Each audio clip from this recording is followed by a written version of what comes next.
أعوذ بالله السميع العليم من الشيطان الرجيم. بسم الله الرحمن الرحيم، وصلى الله تعالى على سيدنا محمد وعلى آله وصحبه وسلم. رضيت بالله ربا وبالإسلام دينا وبمحمد صلى الله عليه وسلم رسولا ونبيا. رب أعوذ بك من همزات الشياطين وأعوذ بك رب أن يحضرون ولا حول ولا قوة إلا بالله العلي العظيم. Continuing on with the Prophet ﷺ's legendary military empire, the era of Sayyidina Uthman ibn Affan, picking up from page 197 after completing a total of 8 videos of the same series and a prior 69 videos, the era of Sayyidina Umar ibn al-Khattab, the legendary military government of Rasulullah sallallahu alayhi wasallam, and a total of 50 videos, the era of Sayyidina Abu Bakr as-Siddiq radiyallahu ta'ala anhu, Rasulullah sallallahu alayhi wasallam's military legendary legacy, and a total of 30 videos, in the Prophet alayhi salatu wasallam's military career, legendary that is, himself.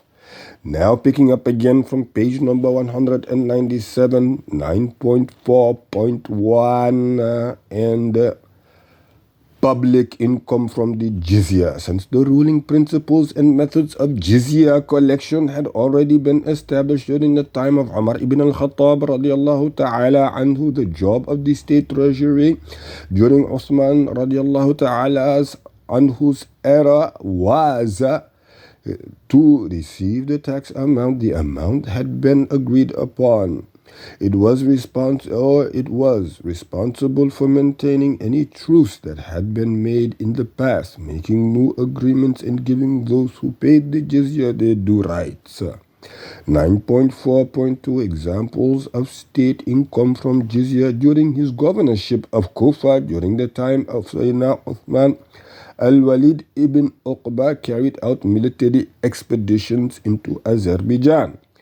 There he offered them peace in return for 800,000 dirham, which was the amount they had kept to themselves after Umar died radiyallahu ta'ala anhu, after he was martyred. When he entered with his army, people surrendered and he took the money. When Uthman sent Abdullah ibn Sa'd to North Africa, the commander of North African troops, Jizya, wanted to reconcile with the Muslims for 2,520,000 dinar. Abdullah reconciled with them for 300 kantar of gold, which seems to be equal to the amount mentioned earlier. The Treaty of Cyprus was made on the condition of a jizya of 7,000 dinar paid to the Muslimin. Sa'id ibn Salih made peace with Gorgan, from which they sometimes collected 100,000 dinar, and said, "This is our treaty, our times." They would collect 200,000 or even 300,000 dinar in other times. Abdullah ibn Amir conquered Nashapur and proceeded to Sarkhasa. The people of Merv sent him a message expressing their desire to make peace with him. He sent them Ibn Hakim al-Bahili, who then made peace with the vicegerent of Merv for 2 million, or according to some 60,000 dirham. Al-Ahnaf ibn Qais marched to Balkh and besieged the people, after which they offered 400,000 dinar for a treaty. He agreed and appointed his cousin Usaid ibn al-Mutashammis to collect the money from them.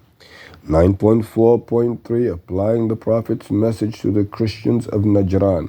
The Prophet sallallahu ta'ala alayhi wasallam and the Christian people of Najran had agreed on some mutual condition. He had written them a letter clarifying the conditions, which included the payment of the jizya and the specifications of the amount.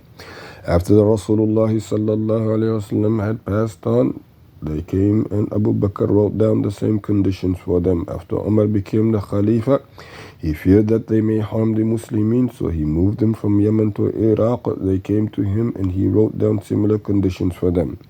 When Uthman bin Affan radiallahu ta'ala anhu became the Khalifa, they came to him in Medina. He sent a letter to his employee Al-Walid ibn Uqba in which he wrote, "In the name of Allah, the most gracious, the most compassionate, the most merciful.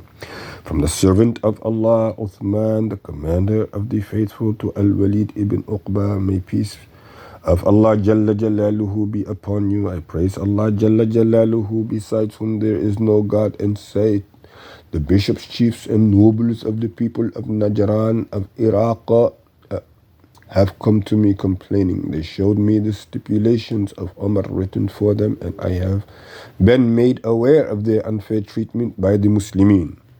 Therefore, I have lowered their taxes by 30 dresses. I have done this for the sake of Allah Jalla Jalaluhu.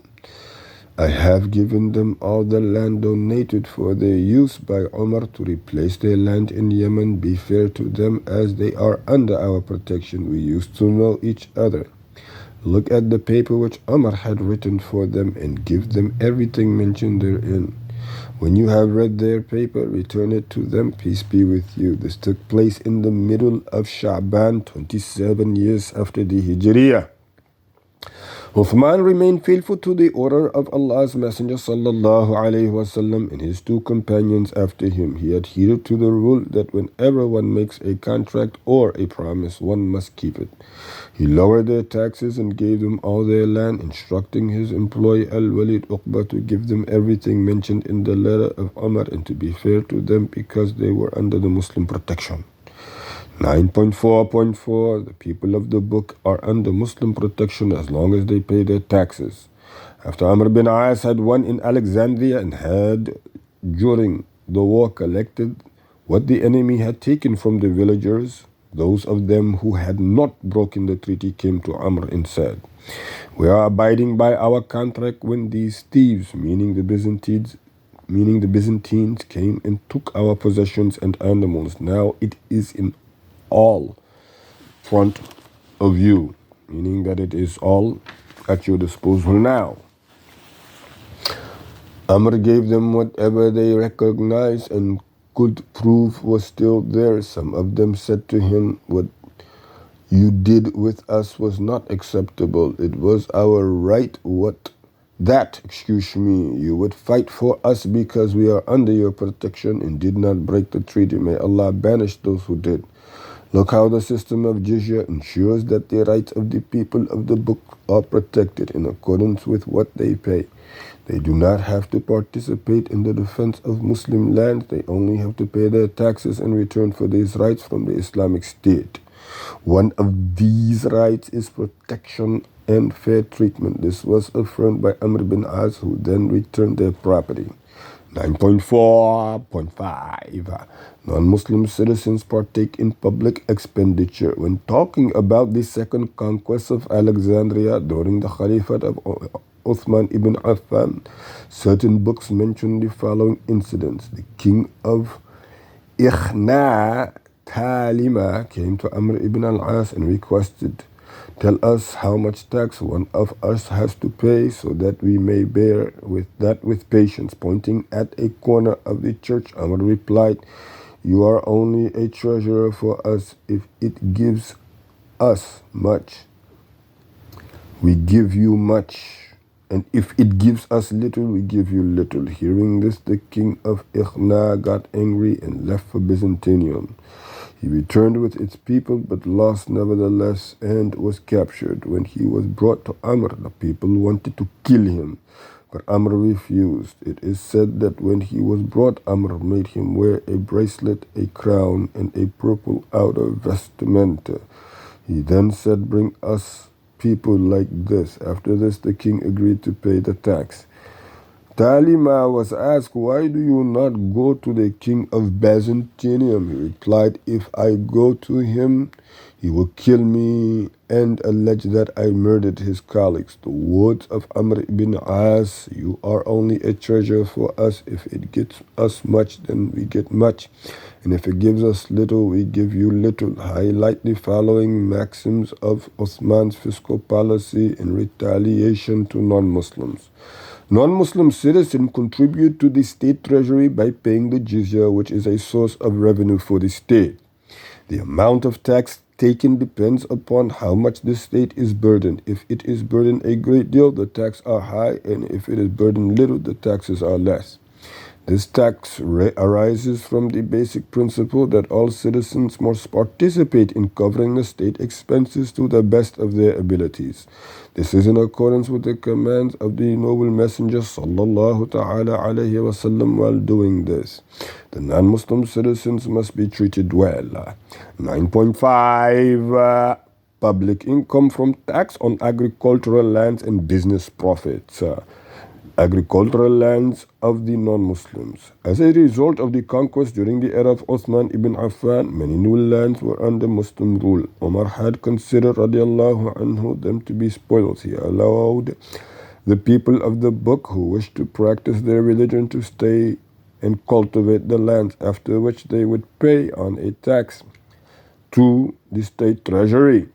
Uthman implemented the same policy. Hence, as we can see, the taxes on these lands augmented the state income during the time of Uthman bin Affan radiallahu anhu as a result of increased conquest. 9.5.2 Tradable goods. The tax comprising 1/10 of tradable goods was established during the time of Sayyidina Umar bin Khattab radiallahu anhu, is based on the principles and maxims fixed by him. During the time of Uthman, it seems that this 1/10 tax increased the state income as a result of the expansion of the Islamic rule through new conquest. The larger income was also because of the increased financial status of some individuals, which increased purchasing power in general. This was especially true during the first few years of Uthman's reign, which were known for their stability. High purchasing power increased the demand for goods, which meant active imports. Thus, if other conditions were met, the law of 1/10 could be applied to them. One of the things that affected the upwards growth of this income during his time was the increase in prices. More expensive goods meant a bigger 1/10. After all, the tax was a set percentage of the goods value, not a fixed amount to be paid for each product type. 9.6 His policy in allowing land. Abu Bakr as-Siddiq radiallahu ta'ala anhu had applied the Prophet sallallahu alayhi wasallam's policy of allowing land or allocating land to people so that they would make it arable. Umar also had nothing against the allotment of land to make it so. He was only against the idea of drawing people close to Al-Islam through it. Umar himself allotted a lot of land to his implementation of the Prophet sallallahu alaihi wasallam's policies. When Uthman became the Khalifa, he expanded the allotment of land, especially in the newly conquered areas from which many landowners had fled, leaving behind their fields.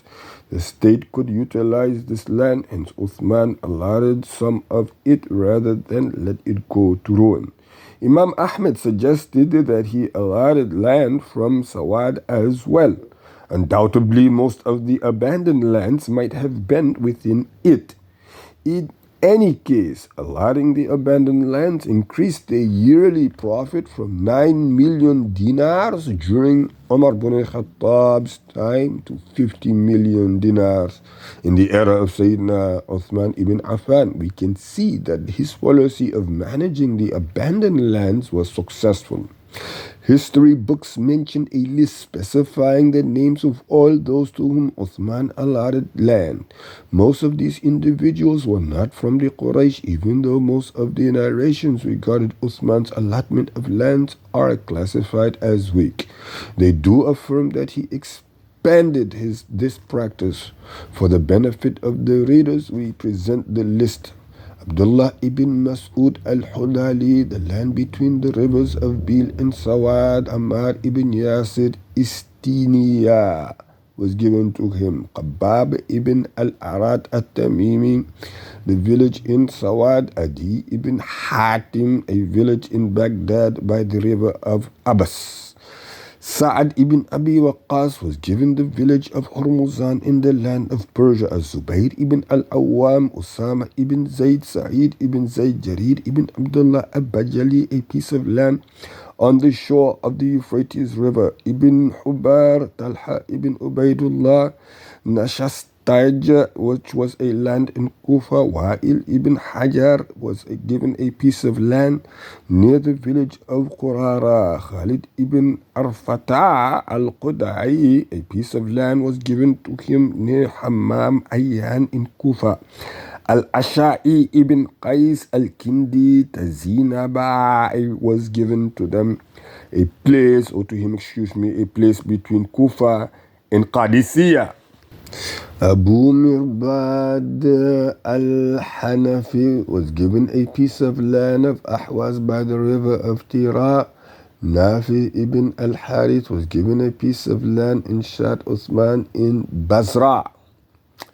Abu Musa al-Ash'ari was given a piece of land in Hammam Umara. Uthman ibn Abi al-As was given a piece of land known as Shat, known as Uthman in Basra. It has not been confirmed through an authentic chain that Uthman allocated the Fadak to Marwan ibn al-Hakam. It is also said that Muawiyah ibn Abi Sufyan allotted it to him. Muawiyah also allotted some land by the coast of Syria so that it could be populated and prepared to confront the Byzantine attack. Through an order of Uthman, he also allotted some land in Antakya and Urzurum. Uthman's policy of allotting land increased the state's income as the farmers paid zakah on their crops when all the conditions were met.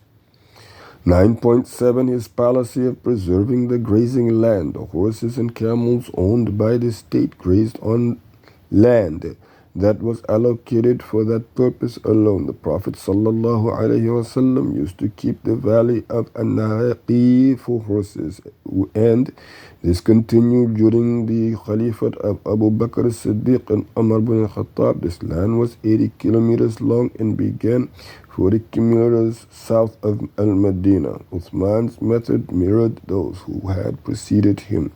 The Muslim state was expanding through increasing conquest, and consequently the number of citizens had increased as well.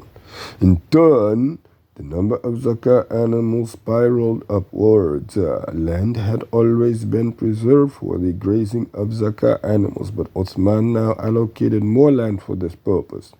This was to ensure that all the animals were comfortably accommodated and that there was no quarreling among the herdsmen who looked after the animals. Inshallah, we will stop here on page number 205, really at the beginning of that section. Subhanak Allahumma bihamdik wa tabarak asma rabbik wa ta'ala jadduk wa la ilaha ghayruk wa la hawla wa la quwwata illa billahi al-aliyyil azim. Subhana rabbika rabbil izzati amma yasifun.